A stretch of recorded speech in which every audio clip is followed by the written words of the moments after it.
CATION, এক একটা লেটারের এক একটা গুণাগুণ আছে, তবেই তাকে এডুকেশন বা শিক্ষা বলে। ই থেকে ইগার্ডি, ডি থেকে ডেভেলপমেন্ট, ইউ থেকে ইউনিভার্সাল, সি থেকে ক্যাপাবিলিটি, এ থেকে অ্যাক্টিভ, টি থেকে টলারেন্স, আই থেকে ইন্টেলিজেন্ট, ও থেকে ওবিডিয়েন্স, এন থেকে ন্যাচারাল। এত গুণে গুণে গুণান্বিত বস্তুকে বলা হয় এডুকেশন বা শিক্ষা। যাকে তাকে শিক্ষা বলে না। শিক্ষাটা নেবে কে? যে নেবে তাকে বলা হয় student. Who is student? Student কাকে বলেন? STUDENT। এক একটা লেটারের এক একটা গুণাগুণ আছে, তবেই তাকে স্টুডেন্ট বলে।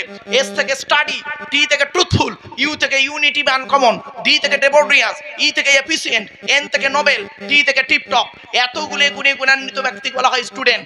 যাকে তাকে স্টুডেন্ট বলে না। এক একটা লেটারের ব্যাখ্যা না দীর্ঘক্ষণ হবে। চলেন এবার আসছি, যিনি শিক্ষাটা দেবেন তাকে বলা হয় teacher. Who is teacher? Teacher হতে গেলে কতগুলো গুণ থাকতে হবে? TEACHER।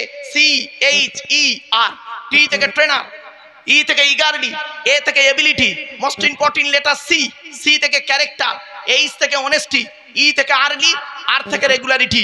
এতগুলো গুণে গুণে গুণান্বিত ব্যক্তিকে বলা হয় টিচার। যাকে তাকে টিচার বলে না। এজন্য অনুরোধ করে বলে যাচ্ছি, নবীজি বললেন বিদ্যা সমাজ থেকে উড়ে চলে যাবে। আজকের সত্যিকারের প্রকৃত বিদ্যা সমাজ থেকে উড়ে চলে যাচ্ছে। ঠিক না? ঠিক। 2 নাম্বার নবী বললেন পৃথিবী ধ্বংসের লক্ষণ হলো ওয়ায়ুকসারু জিনা, ব্যভিচার বেড়ে যাবে। ব্যভিচার বেড়ে যাবে। এই মা বোনেরা ভালো করে শুনে নিন, যুবক যুবতীরা শুনে নাও। ব্যভিচার বেড়ে গেছে। ঘরের ভেতরে এখন ব্যভিচার চলছে, ঘরের বাইরে এখন ব্যভিচার চলছে। স্বামী স্ত্রী দুজনে চাকরি করে, স্যার একটা ম্যাডামের সঙ্গে গন্ডগোল করে বসে আছে, ম্যাডাম একটা স্যারের সঙ্গে গন্ডগোল করে বসে আছে। সন্ধ্যাবেলা দুজনে যখন বাড়ি আসছে, মোবাইলের নাম্বারগুলো ডিলিট করে দিয়ে সুবিশাব হয়ে দুজন ফেরেশতা বাড়ি ঢুকছে। দেখলে মনে হবে না এ অনেক ব্যাখ্যা কোরআনে আয়াত দিয়ে যদি লা তাকরাবুজ জিনা আযানিয়াতু ওয়াযানি এর তাফসীর যদি হয় না, ব্যাপক আলোচনা, ওদিকে নয়, টাইম নেই। 3 নাম্বার ওয়ায়ুকসারু শুরুবুল খমার, মদ পান বেড়ে যাবে। পৃথিবী ধ্বংসের লক্ষণ হলো মদ পান বেড়ে যাবে। মদ খাওয়া বেড়ে যাবে। এখন মদ খাওয়া বেড়ে গেছে। তবে এখানে যারা আছে মনে মনে ভাবছে হুজুর আমরা বাংলা মাল খাই না, যা খাই ইংলিশ মাল, তাই না? হ্যাঁ, হুইস্কি, কিংফিশার, ম্যাকডোনাল্ড, বেলাক, ওয়াইন, রিডমিল, প্লক, ব্রাইন, এসব মদের নাম বললাম রে বাপ। সেদিন এরকম মদের নাম বলছি, একটা বুড়ো অপর বুড়োকে বলছে দেখছি হুজুর কিরম কোরআনের আয়াত বলছি, লাউ ঠেলা। এই বাপেরা শুনে নিন, আল্লাহ পাক কোরআনে বলেছেন মদ পৃথিবী, কোরআনে লেখা আছে 4 জায়গায় হারাম। শুকরের গোস্ত 4 জায়গায় হারাম, মদ 4 জায়গায় হারাম, কোরআনে লেখা আছে। বাপ হাতে টাইম নেই, সব টাইমের ব্যাপার তো। আর আমার এমনি অসুস্থ মানুষ, যাক আসি। আল্লাহ পাক কোরআনে বলছেন মদ তোমরা খেও না, মদ হারাম। পৃথিবীতে যদি তোমরা মদ না খাও, আমি আল্লাহ ওয়াদা করছি জান্নাতের ভিতরে 4টে নদী রয়েছে। কয়টা নদী? 4টে নদী রয়েছে। 1 নাম্বার নদীর নাম পানি, সূরা মুহাম্মাদের 15 নম্বর আয়াত। 1 নাম্বার নদীর নাম পানির নদী, 2 নাম্বার দুধের নদী, 3 নাম্বার মধুর নদী, 4 নাম্বার মদের নদী।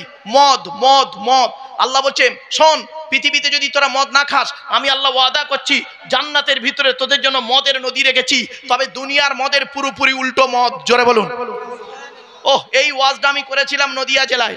এই নদিয়া জেলায় 4 ঘন্টা ওয়াজ করে, 2000 সালের ঘটনা। 4 ঘন্টা ওয়াজ করেছি, আজ থেকে 24 বছর আগে। 4 ঘন্টা ওয়াজ করার পরে জান্নাত আর জাহান্নামের আলোচনা করতে করতে, জান্নাতের আলোচনা করতে করতে আর বলেছি জান্নাতের ভিতরে আল্লাহ মদ খাওয়াবে। একটা আদা মদখোর ওয়াজ শুনছিল, মদ খেয়েই ওয়াজ শুনছিল। যেই বলেছি জান্নাতে মদ খাওয়াবে, ও তখন পেছন দিক দিয়ে উঠে তাকবীর দিচ্ছে, নারায়ে তাকবীর আল্লাহু আকবার, নারায়ে তাকবীর আল্লাহু আকবার। তখন জলসার কমিটির 2-4 জন ছেলে ওর কাছে গিয়ে দেখছে গন্ধ বেরোচ্ছে মদখোর। তখন বলছে এ ভাই মাল খেয়ে, এ ভাই তুই তাকবীর দিচ্ছিস কেন বে? তখন মদখোরটা কি বললো জানেন? এ ভাই তোরা ওয়াজ শুনছিস?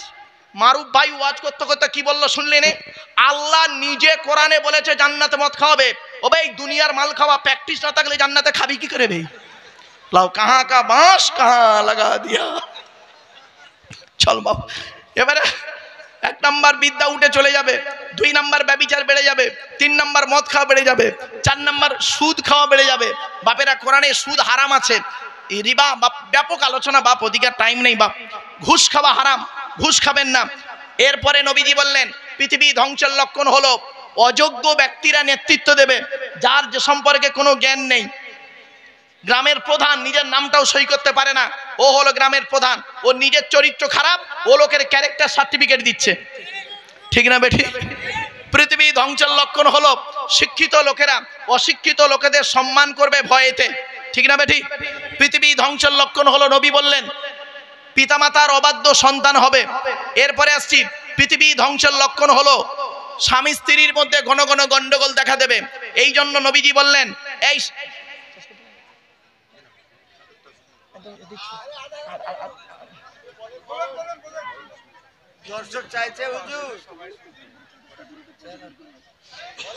শুনে নিন, পৃথিবী ধ্বংসের লক্ষণ হলো, চিন্তা নেই, শুনে নিন, এই আর 2 মিনিট।